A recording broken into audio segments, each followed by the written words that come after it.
ശബരിമല ക്ഷേത്രം മതേതര സ്ഥാപനമാണെന്ന് പറയുവാൻ കാരണം ജാതി, മത, വർഗ, ഭാഷാ വ്യത്യാസം ഇല്ലാത്തതിനാലാണെന്ന് മിസോറാം മുൻ ഗവർണർ കുമ്മനം രാജശേഖരൻ.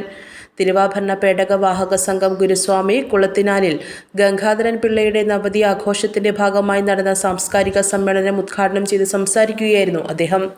ശബരിമലയിലെ എല്ലാ ആരാധനയും ചടങ്ങുകളും ഹൈന്ദവമാണ്.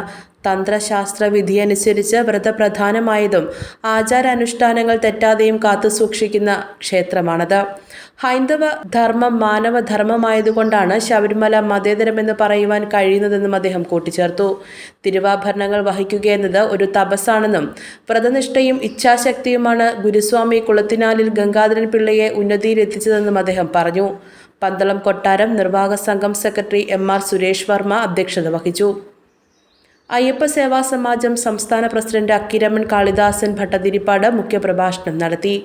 NSS taluk union president Pandalam Sivankutty, Sabarimala Ayyappa Seva Samajam ദേശീയ ജനറൽ സെക്രട്ടറി ഈറോഡ് രാജൻ, അയ്യപ്പ സേവാ സംഘം സംസ്ഥാന joint general secretary JN Cheruvally, നഗരസഭാ കൗൺസിലർമാരായ KR Ravi, PK Pushpalatha, Lasitha Nair, DYSP G Santhosh Kumar, BJP സംസ്ഥാന സെക്രട്ടറി പന്തളം പ്രതാപൻ, ജില്ലാ സെക്രട്ടറി VA സൂരജ്, പന്തളം നഗരസഭാ chairman Achankunju John, Devaswom board administrative officer S Vinod Kumar, MG Bijukumar, PG Venugopal, G Gopinathapillai, Malakkara Sasi, Maruthamana Sivan Pillai, കിഴക്കേത്തോട്ടത്തിൽ Prathapachandran Nair, Ajith Kumar, ഗൗരിക്കുട്ടിയമ്മ എന്നിവർ സംസാരിച്ചു. News bureau, Pandalam.